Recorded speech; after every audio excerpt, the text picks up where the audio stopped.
Hello and welcome to Back to the Book. It's time to relax and enjoy some of the finest literature ever written in English. Welcome back to Cranford by Elizabeth Gaskell. If you're sitting comfortably, then I'll begin at chapter 15, A Happy Return. Before I left Miss Matty at Cranford, everything had been comfortably arranged for her. Even Mrs. Jameson's approval of her selling tea had been gained. That oracle had taken a few days to consider whether by doing so Miss Matty would forfeit her right to the privileges of society in Cranford.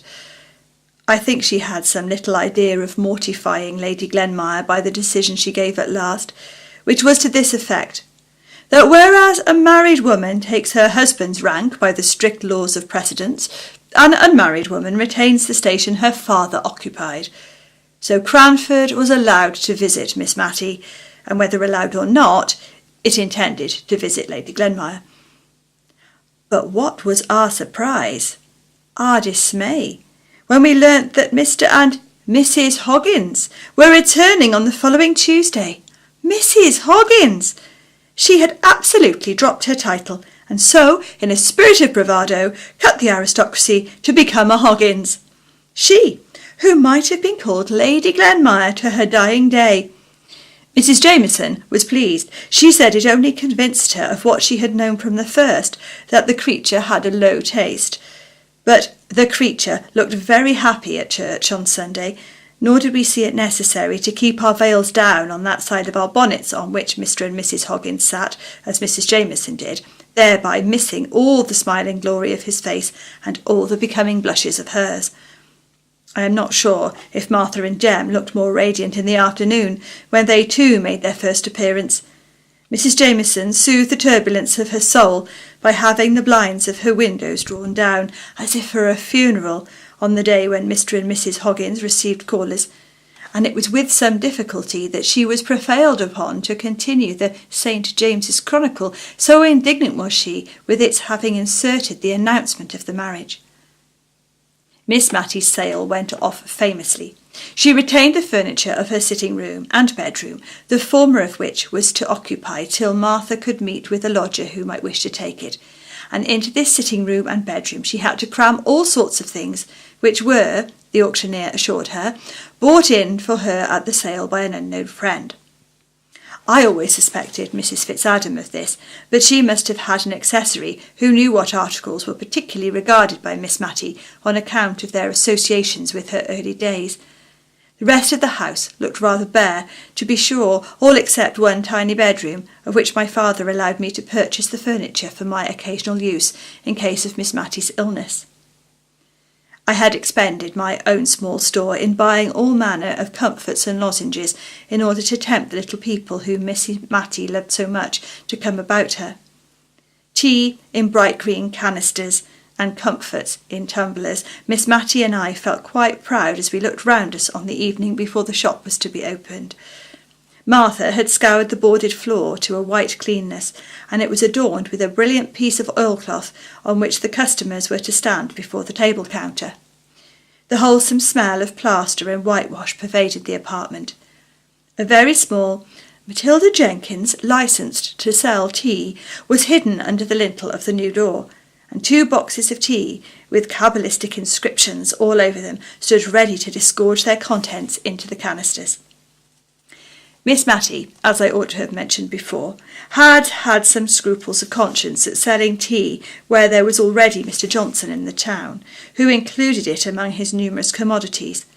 But before she could quite reconcile herself to the adoption of her new business, she had trotted down to his shop, unknown to me, to tell him of the project that was entertained, and to inquire if it was likely to injure his business.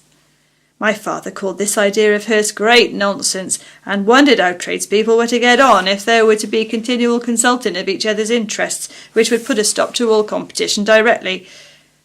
And perhaps it would not have done in Drumble, but in Cranford it answered very well, for not only did Mr. Johnson kindly put at rest all Miss Matty's scruples and fear of injuring his business, but, I have reason to know, he repeatedly sent customers to her, saying that the teas he kept were of a common kind, but that Miss Jenkins had all the choice sorts.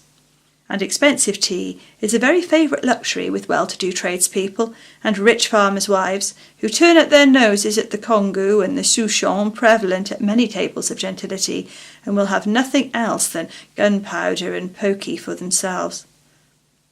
But to return to Miss Matty, it was really very pleasant to see how her unselfishness and simple sense of justice called out the same good qualities in others. She never seemed to think anyone would impose upon her, because she should be so grieved to do it to them.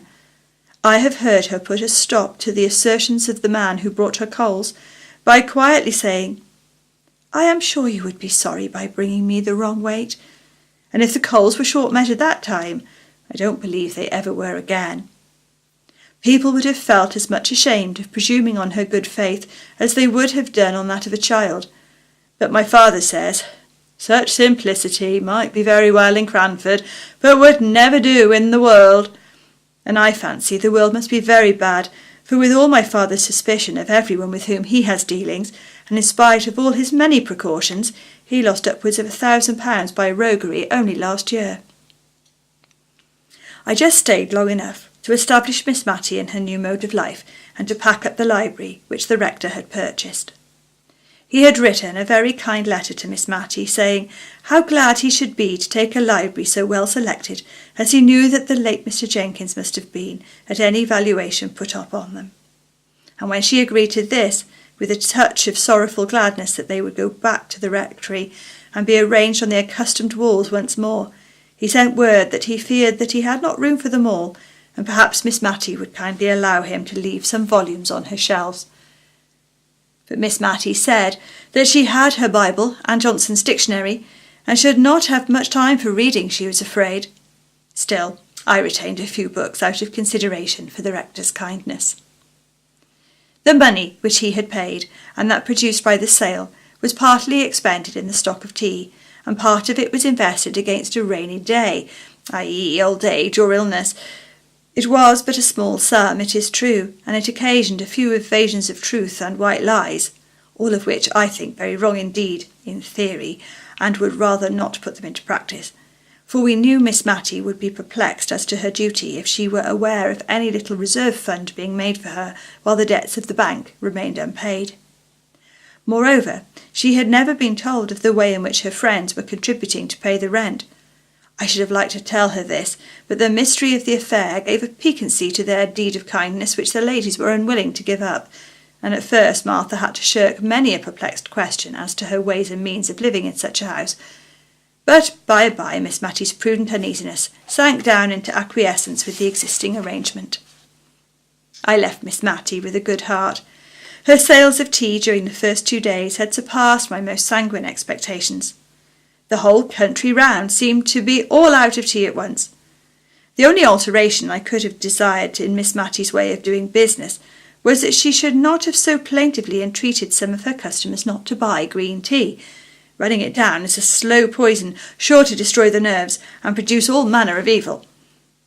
Their pugnacity in taking it, in spite of all her warnings, distressed her so much that I really thought she would relinquish the sale of it, and so lose half her custom, and I was driven to my wits' end for instances of longevity entirely attributable to the persevering use of green tea. But the final argument, which settled the question, was a happy reference of mine to the train oil and tallow candles which the Esquimaux not only enjoy, but digest. After that she acknowledged that one man's meat might be another man's poison, and contented herself henceforth with the occasional remonstrance, when she thought the purchaser was too young and innocent to be acquainted with the evil effects green tea produced on some constitutions, and a habitual sigh when people old enough to choose more wisely would prefer it. I went over from Drumble, once a quarter at least, to settle the accounts and see after the necessary business letters. And speaking of letters, I began to be very much ashamed of remembering my letter to the Aga Jenkins, and very glad I had never named my writing to anyone. I only hoped the letter was lost. No answer came. No sign was made. About a year after Miss Matty set up shop, I received one of Martha's hieroglyphics, begging me to come to Cranford very soon. I was afraid that Miss Matty was ill, and went off that very afternoon, and took Martha by surprise when she saw me on opening the door. It We went into the kitchen, as usual, to have our confidential conference, and then Martha told me she was expecting her confinement very soon, in a week or two, and she did not think Miss Matty was aware of it, and she wanted me to break the news to her. "For indeed, miss," continued Martha, crying hysterically, "I'm afraid she won't approve of it, and I'm sure I don't know who is to take care of her, as she should be taken care of when I'm laid up." I comforted Martha by telling her I would remain till she was about again, and only wish she had told me her reason for this sudden summons, as then I would have brought the requisite stock of clothes. But Martha was so tearful and tender-spirited, and unlike her usual self, that I said as little as possible about myself, and endeavoured rather to comfort Martha under all the probable and possible misfortunes which came crowding upon her imagination. I then stole out of the house door, and made my appearance as if I were a customer in the shop, just to take Miss Matty by surprise, and gain an idea of how she looked in her new situation. It was warm May weather, so only the little half door was closed, and Miss Matty sat behind her counter, knitting an elaborate pair of garters. Elaborate they seemed to me, but the difficult stitch was no weight upon her mind, for she was singing in a low voice to herself as her needles went rapidly in and out. I call it singing, but I dare say a musician would not use that word to the tuneless yet sweet humming of the low worn voice. I found out from the words, far more than from the attempt at the tune, that it was the old hundredth she was crooning to herself, but the quiet, continuous sound told of content, and gave me a pleasant feeling as I stood in the street just outside the door, quite in harmony with that soft May morning. I went in. At first she did not catch who it was, and stood up as if to serve me, but in another minute watchful pussy had clutched her knitting, which was dropped in her eager joy at seeing me. I found, after we had had a little conversation, that it was as Martha said, and that Miss Matty had no idea of the approaching household event. So I thought I would let things take their course, secure that when I went to her with the baby in my arms, I should obtain that forgiveness for Martha which she was needlessly frightening herself into believing that Miss Matty would withhold, under some notion that the new claimant would require attentions from its mother that it would be faithless treason to Miss Matty to render. But I was right. I think that must be a hereditary quality, for my father says he is scarcely ever wrong. One morning, within a week after I arrived, I went to call Miss Matty, with a little bundle of flannel in my arms. She was very much awestruck when I showed her what it was, and asked for her spectacles off the dressing-table, and looked at it curiously, with a sort of tender wonder at its small perfection of parts. She could not banish the thought of the surprise all day, but went about on tiptoe, and was very silent. But she stole up to see Martha, and they both cried with joy, and she got into a complimentary speech to Jem, and did not know how to get out of it again, and was only extricated from her dilemma by the sound of the shop bell, which was an equal relief to the shy, proud, honest Jem, who shook my hand so vigorously when I congratulated him that I think I felt the pain of it yet. I had a busy life while Martha was laid up. I attended on Miss Matty, and prepared her meals. I cast up her accounts, and examined into the state of her canisters and tumblers. I helped her too, occasionally, in the shop, and it gave me no small amusement, and sometimes a little uneasiness, to watch her ways there.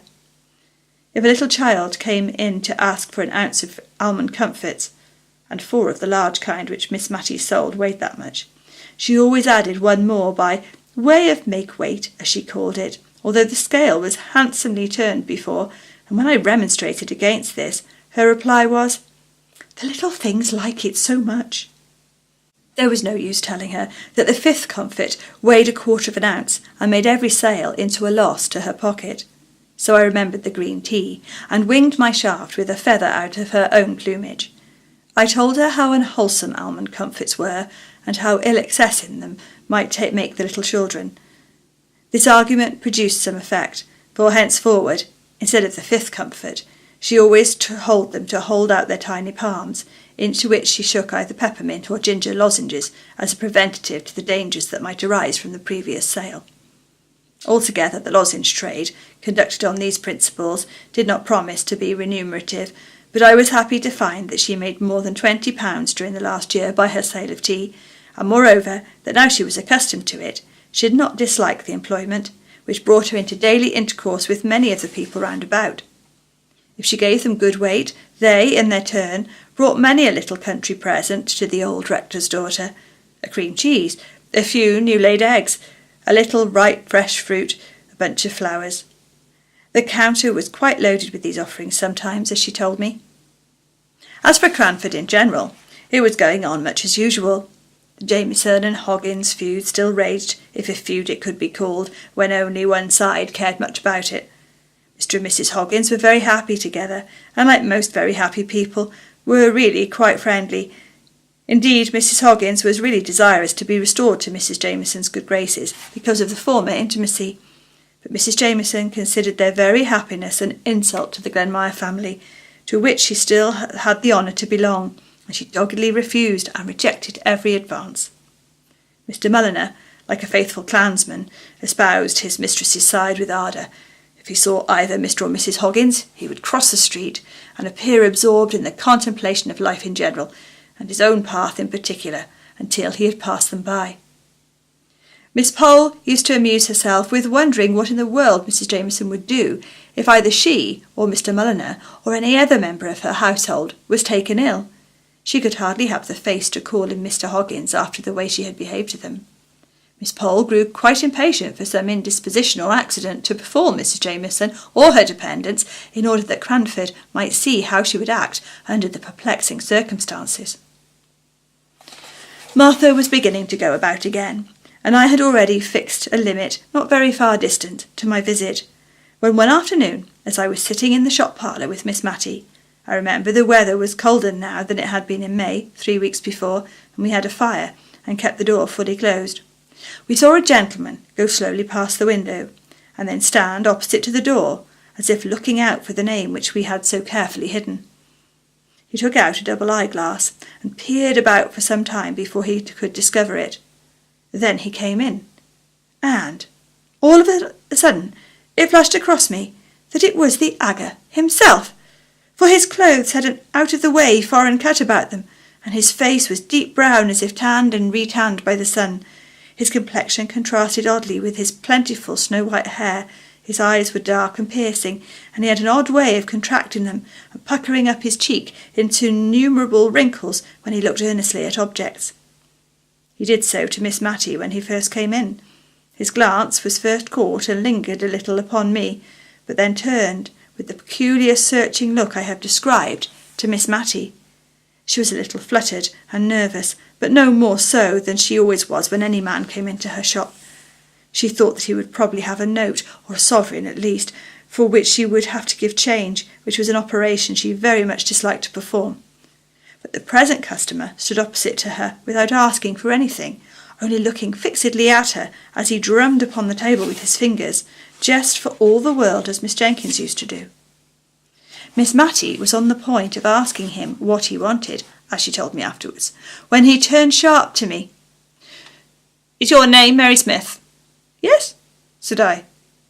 All my doubts as to his identity were set at rest, and I only wondered what he would say or do next, and how Miss Matty would stand the joyful shock of what he had to reveal.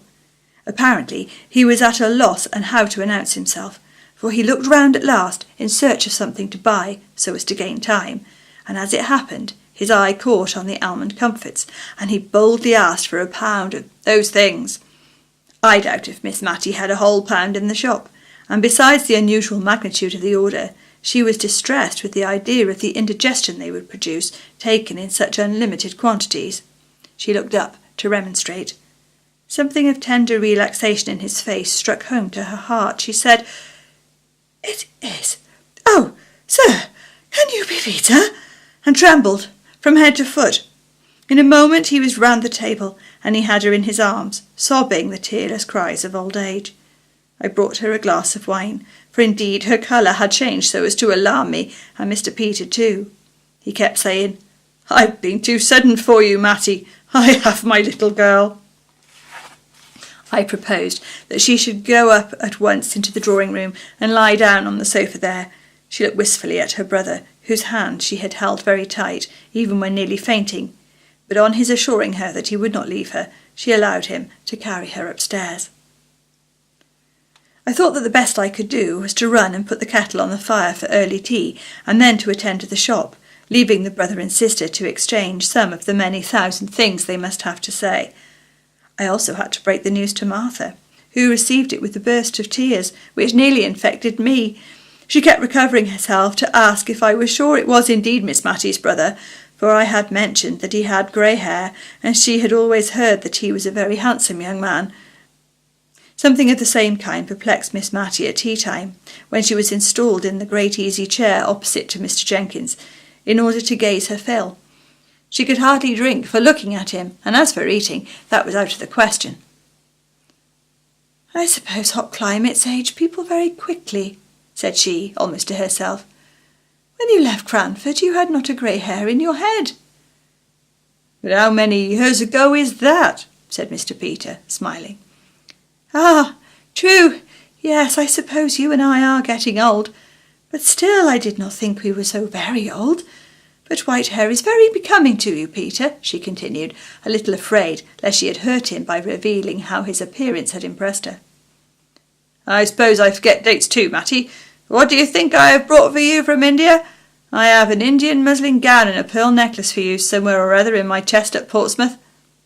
He smiled, as if amused at the idea of the incongruity of his presence with the appearance of his sister, but this did not strike her all at once, while the elegance of the articles did. I could see that for a moment her imagination dwelt complacently on the idea of herself thus attired, and instinctively she put her hand up to her throat, that little delicate throat which, as Miss Pole had told me, had been one of her youthful charms. But the hand met the touch of folds of soft muslin, in which she was always swathed up to her chin, and the sensation recalled the sense of the unsuitableness of a pearl necklace at her age. She said, "I am afraid I am too old, but it was very kind of you to think of it. They are just what I should have liked years ago, when I was young." "So I thought, my little Matty. I remembered your tastes. They were so like my dear mother's."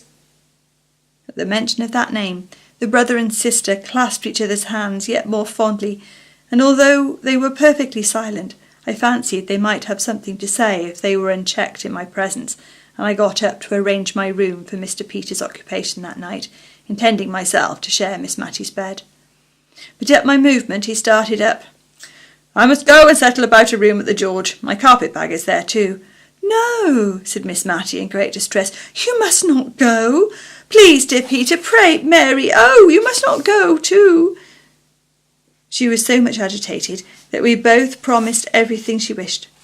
Peter sat down again and gave her his hand, which for better security she held in both of hers, and I left the room to accomplish my arrangements. Long, long into the night, far, far into the morning, did Miss Matty and I talk. She had much to tell me of her brother's life and adventures, which he had communicated to her as they had sat alone. She said that all was thoroughly clear to her, but I never quite understood the whole story, and when in after days I lost my awe of Mr. Peter enough to question him myself, he laughed at my curiosity and told me stories that sounded so very much like Baron Munchausen's that I was sure he was making fun of me.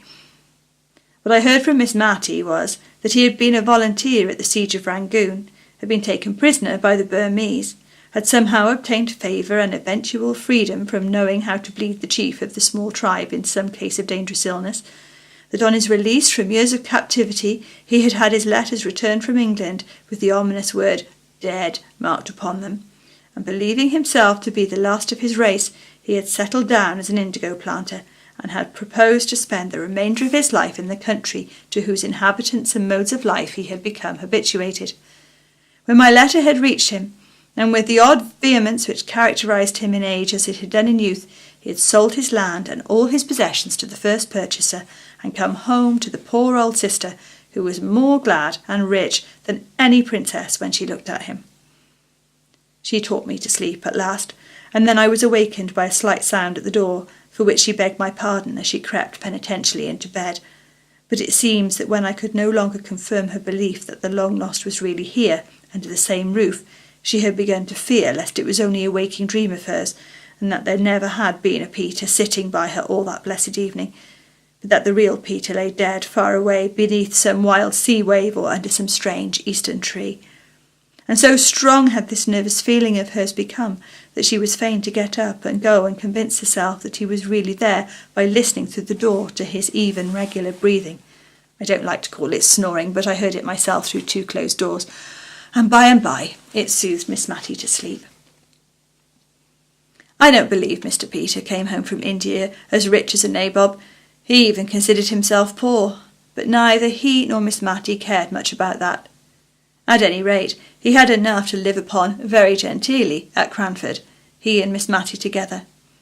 And a day or 2 after his arrival, the shop closed, while troops of little urchins gleefully awaited the showers of comfits and lozenges that came from time to time down upon their faces as they stood up gazing into Miss Matty's drawing-room windows.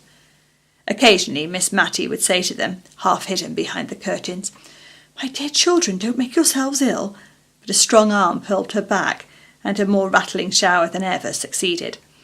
A part of the tea was sent in presents to the Cranford ladies, and some of it was distributed among the old people who remembered Mr. Peter in the days of his frolicsome youth. The India muslin gown was reserved for darling Flora Gordon, Miss Jessie Brown's daughter. The Gordons had been on the continent for the last few years, but were now expected to return very soon, and Miss Matty, in her sisterly pride, anticipated great delight in the joy of showing them Mr. Peter.